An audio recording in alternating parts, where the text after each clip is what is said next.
నెల్లూరు జిల్లా ఆత్మకూరులో ఘరానా మోసం జరిగింది. పోస్ట్ ఆఫీసులో డిపాజిట్ ఏజెంట్ ఇమాం కాసిం చీటింగ్ చేశాడు. ఖాతాదారుల నుంచి వసూలు చేసిన డిపాజిట్ మొత్తం 31 లక్షల రూపాయలు స్వాహా చేశాడు. కాలం తీరాక డిపాజిట్ల డ్రా చేసుకునేందుకు వెళ్లగా ఏజెంట్ బండారం బయటపడింది. మోసపోయిన 6 డిపాజిట్దారులు ఆవేదన వ్యక్తం చేస్తున్నారు.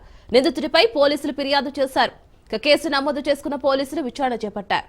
అయితే ఖాతాదారుల డిపాజిట్ 31 లక్షలు స్వాహా చేసింది నిజమేనంటూ నిందితుడు ఏజెంట్ కాసిం అంగీకరించినట్లు తెలుస్తోంది.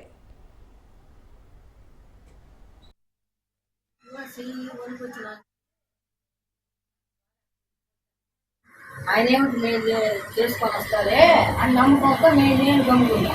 ఆయనతో కూడా పోలేక నెలైనా కూడా ఇంకా రాలా అంటుంది. ఆమెను మాకు డౌట్ వచ్చి మీకు చెప్పేటట్టు మీరు పోండి అని మేము పోస్ట్ ఆఫీస్కి పోతే వాళ్ళు ఏమంటే ఇంకా ఏందమ్మా ఇంతసేపు రాకుండా ఎప్పుడు డ్రా చేసేసిందో అని అది డ్రా చేసింది ఇంకొక బ్యాంక్కి వేసేసిండు. అది లేకుండానే మేమంటే ఆయనంటే సంతకాలు పెట్టిందో పెట్టలేదు ఇచ్చిండు. మా పిల్లకాయల వల్ల ముగ్గురు కూతుళ్ళు కాడ డ్రా చేసేస్తున్నాడు.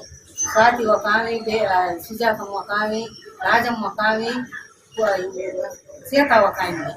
నాది ఎక్కువే అది వచ్చినప్పుడల్లా ఆయన హైదరాబాద్లో ఉంటాడు. నాకు తెలవదు. ఆయన నమ్మకంగా నేను డబ్బులు వచ్చినప్పుడల్లా కట్టా ఉండేది. ఆయన ఏమిటి పుస్తకాలు తెచ్చి నాకు చదువు రాదు సంతకం మొత్తం